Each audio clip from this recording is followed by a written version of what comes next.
Paris Olympic में 14वें दिन भारत को एक पदक की आस थी और ये आस भारत की पूरी भी हो गई। इसी के साथ भारत ने इस ओलंपिक में अपना छठा मेडल जीत लिया। हालांकि इस दिन भारत के ज्यादा इवेंट तो नहीं थे, लेकिन एथलेटिक्स इवेंट में उसे निराशा ही हाथ लगी।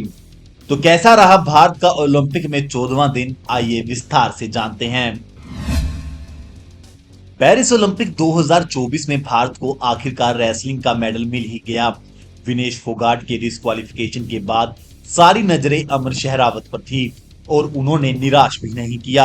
अपने डेब्यू ओलंपिक में ही अमन ने पुरुषों के 57 किलोग्राम भार वर्ग में ब्रॉन्ज मेडल अपने नाम कर लिया।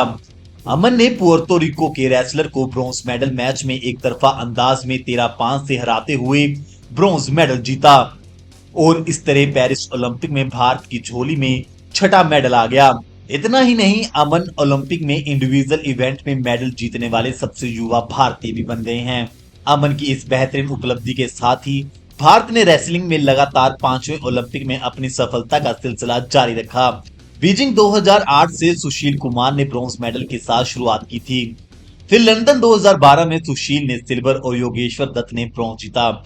इसके बाद रियो 2016 में साक्षी मलिक ओलंपिक पोडियम पर पहुंचने वाली पहली भारतीय महिला पहलवान बनी। उन्होंने ब्रॉन्ज मेडल जीता। इसके बाद टोक्यो 2020 में रवि दहिया ने सिल्वर और बजरंग पूनिया ने ब्रॉन्ज जीता। अब अमन ने इस सिलसिले को बढ़ाया है। भारत के अदिति अशोक और दीक्षा डागर ने शुक्रवार को पेरिस 2024 ओलंपिक में महिला गोल्फ टूर्नामेंट के तीसरे राउंड में प्रदर्शन किया। दिन की शुरुआत T14 से करने वाली अदिति अशोक ने तीसरे राउंड में 7 ओवर पार का स्कोर दर्ज किया और कुल 6 ओवर 222 के स्कोर के साथ स्टैंडिंग में T40 पर खिसक गई।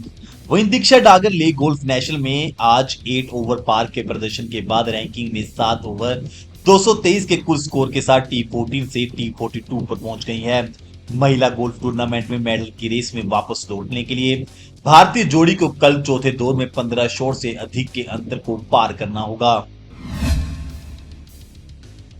पेरिस 2024 ओलंपिक में महिलाओं की 4x400 मीटर रिले इवेंट के पहले राउंड में भारतीय चौकड़ी ज्योतिका श्रीदाड़ी, मचेतीरा राजकुमा और विद्या रामाराज और सुभा वेंकटेशन ने 3 मिनट 32 सेकंड 51 मिली सेकंड का समय दर्ज किया। हालांकि यह समय हीट में केवल 8वें और कुल मिलाकर 15वें स्थान के लिए ही अच्छा था। परिणाम स्वरूप वे फाइनल में नहीं पहुंच सके। 4 भारतीय धावकों में ज्योतिका सबसे तेज थी, जिनका समय 51.30 सेकंड था। वे फाइनल में नहीं पहुंच सकी। पेरिस 2024 ओलंपिक में शुक्रवार को स्टैड डी फ्रांस में हुए पहले राउंड में भारतीय पुरुषों की 4x400 मीटर रिले टीम ने 3 मिनट 58 मिली सेकंड के सीजन बेस्ट समय के साथ हीट 2 में 5वें और कुल मिलाकर 11वें स्थान पर रही। इस प्रकार वे फाइनल में जगह नहीं बना सके। अमोल जैकब, राजेश रमेश, मोहम्मद अजमल और मोहम्मद अनस की टीम ने दौड़ लगाई। अजमल सबसे तेज भारतीय धावक रहे, जिनका समय 44.60 रहा। इस परिणाम के साथ पेरिस 2024 ओलंपिक में भारत का एथलेटिक्स अभियान भी समाप्त हो गया है।